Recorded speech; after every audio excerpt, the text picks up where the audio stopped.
Even when I met Jay-Z and I signed to Roc Nation, the first thing he told me to do is get plastic surgery. I'm not insecure because I would have got plastic surgery. So their argument of Maya's fucking insecure, that's why she needs to fucking massage her ego, fails. Because you turn around and ask those motherfuckers, what women do you know who hasn't had plastic surgery around you? All of them have. I'm the only one who didn't, which already proves the fact it's not insecurity. Because if I was insecure, I would have done that 100 times over.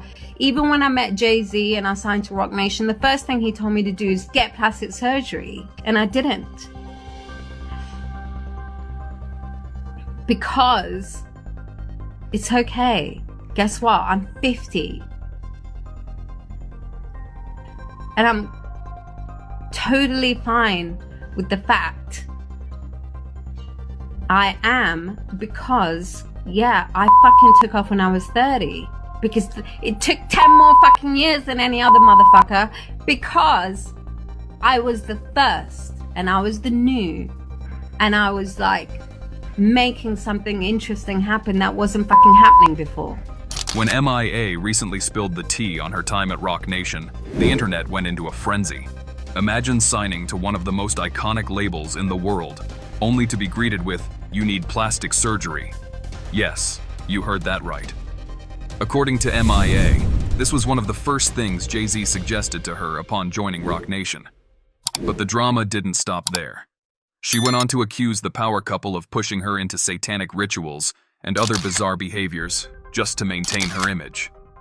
And let's not forget her fiery comments about Beyoncé, how stars like Adele constantly thank Queen Bey for their success, while M.I.A.'s own contributions are overlooked. Yikes. Could this be jealousy? Or is there something more sinister happening behind the scenes? Let's rewind to 2012 when M.I.A. joined Roc Nation. Things seemed promising as she prepared to drop her fourth album, M.A. However, by late 2013, cracks started showing. Her album faced repeated delays, and she claimed the label wanted her to darken it up and stick to her controversial image rather than embracing positivity. Shortly after, M.I.A. announced her departure from the label, citing creative differences. But here's the kicker. Before leaving, Roc Nation reportedly pulled a trailer for a documentary that offered a raw look at her creative process. Why would they bury something that showcased M.I.A.'s artistry? Was it to silence her? Speaking of controversies, who could forget M.I.A.'s infamous 2012 Super Bowl performance? That brief middle finger flash cost her years of legal headaches with the NFL. They slapped her with a staggering $16.6 million lawsuit, claiming she damaged their family-friendly reputation. But M.I.A. didn't back down. She called out the hypocrisy of targeting her while underage cheerleaders performed provocative routines on the same stage. Her response was bold, saying the NFL's lawsuit was a waste of time and money. And guess what? Instead of supporting her, Jay-Z allegedly pressured her to sign a deal that would leave her broke. Talk about betrayal. In a 2018 interview, M.I.A. revealed the details of that outrageous deal, which proposed taking 100% of her earnings if she made over $2 million.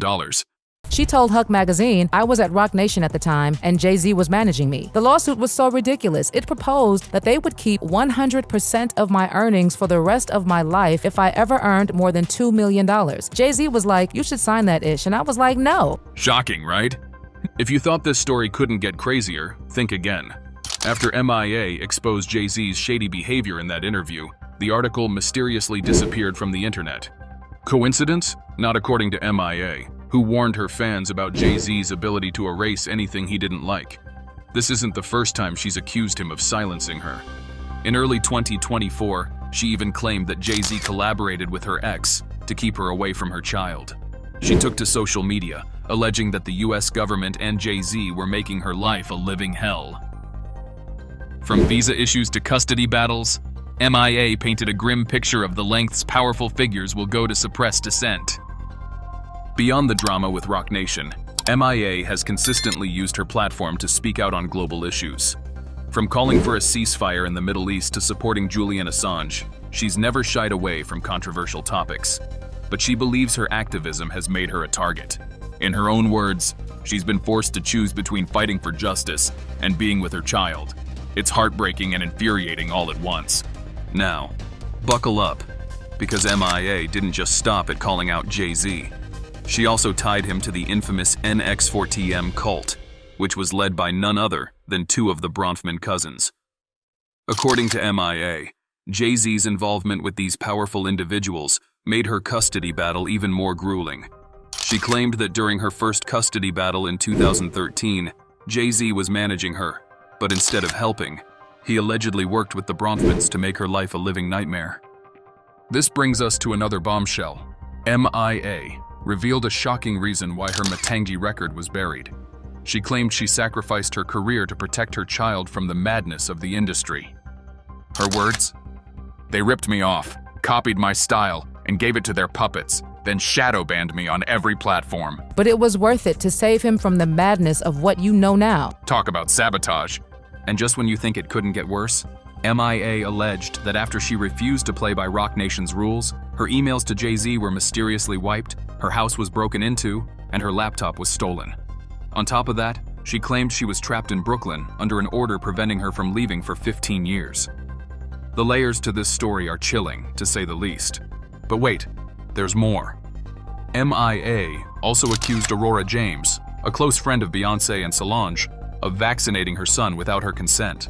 For context, M.I.A. has been outspoken about being anti-vax, and she believes this was a deliberate move to provoke her.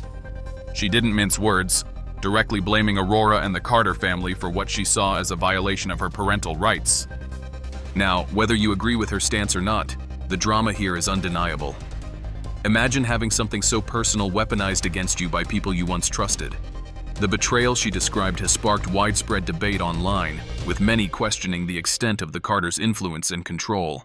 And if you thought this couldn't get more surreal, M.I.A. recently doubled down on her claims that Jay-Z told her to get plastic surgery because she wasn't pretty enough.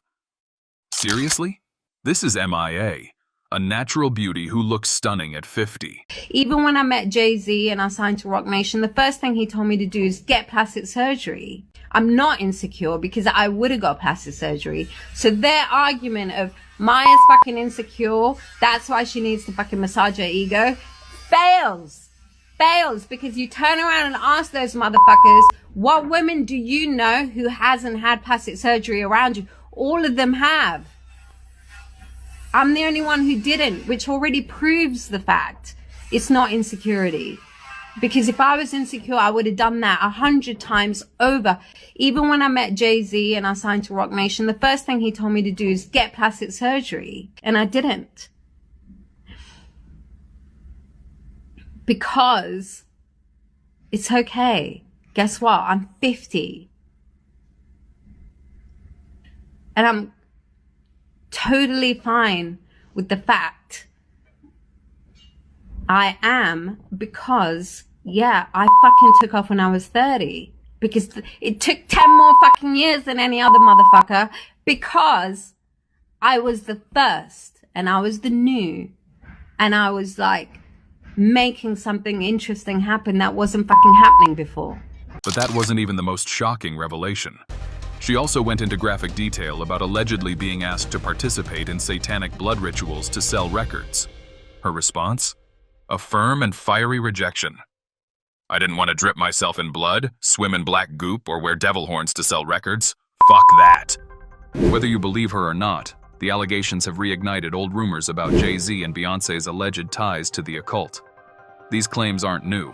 Larry Johnson, a former friend of Jay-Z, has also accused the rapper of being deeply involved in Satanism. Johnson described his spiritual awakening and claimed that he and Jay-Z stand for completely different doctrines. According to him, the Carters' materialism and alleged dark practices starkly contrast with his faith. Spooky, right? Following her fallout with Roc Nation, M.I.A. says she was blackballed by the industry, a pattern we've seen with other artists who've clashed with the Carters. She was labeled difficult to work with, and critics even accused her of having mental health issues. Fans argue this is a classic tactic to discredit those who challenge the status quo. M.I.A. isn't the first, and probably won't be the last, to claim that going against Jay-Z and Beyoncé can destroy a career. But was her downfall truly a result of their influence, or did her outspoken nature alienate her from the industry? The jury's still out on that one. So, what do you think? Are M.I.A.'s allegations just the ramblings of a conspiracy theorist? Or is there truth to the claims that Jay-Z and Beyoncé wield this much power behind the scenes? Did she ruin her own career? Or was she yet another victim of the music industry's dark side? I know you've got thoughts, and I can't wait to hear them. So hit up the comments section and let's discuss. If you enjoyed this deep dive, don't forget to like, subscribe, and hit the notification bell so you don't miss any of our future content. As always, thank you for watching Celebrity Chronicles. Until next time, stay curious and keep sipping that tea. Sipping.